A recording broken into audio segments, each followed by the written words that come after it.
सोही कुरा। अरे सेरेजी तपाईँ यो कुर्सीमा बस्न लायकै हुनुहुन्न। यो कुर्सी मेरो हो। अहिले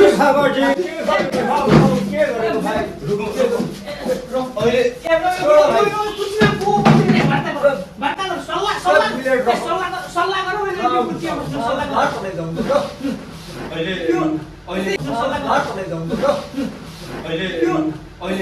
सुन्नुहोस् प्रचण्डजी, तपाईँ 70,000 मान्छे मार्ने मान्छे तपाईँ कहाँ यो कुर्सीमा बस्न लायक हुनुहुन्छ? अनि यो कुर्सीमा बस्न लायक म हो।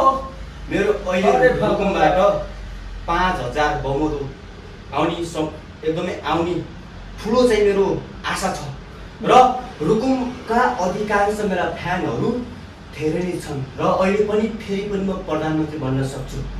तपाईँ हुकुमका कुरा गर्नुहुन्छ। मेरो झापामा पुरै झापा नै मेरो पक्षमा छ। म झापाबाट 10,000 मान्छे उतारिदिन सक्छु। डडेलधुरामा मेरो 50 लाख भन्दा माथि भोट छ।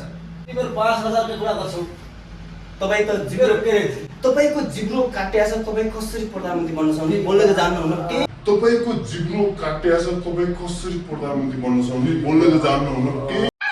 बुझ्ने त्यही भएर प्रधानमन्त्री म पनि मेरो म भन्छु म प्रधानमन्त्री म भन्छु।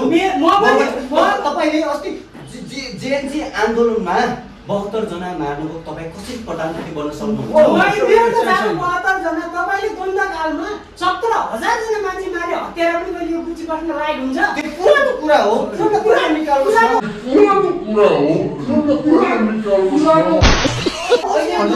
निकाल्नु तपाईँले त्यो पुरानो कुरा तपाईँले गरेर हुन्छ। त्यो धेरै पुरानो कुरा हो के त्यो?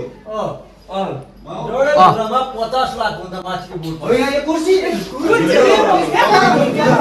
तपाईँहरूको होइन यो कुर्सी अब हाम्रो यो घन्टीको है बुढाहरूको दिन गयो। अनि छेकियो ल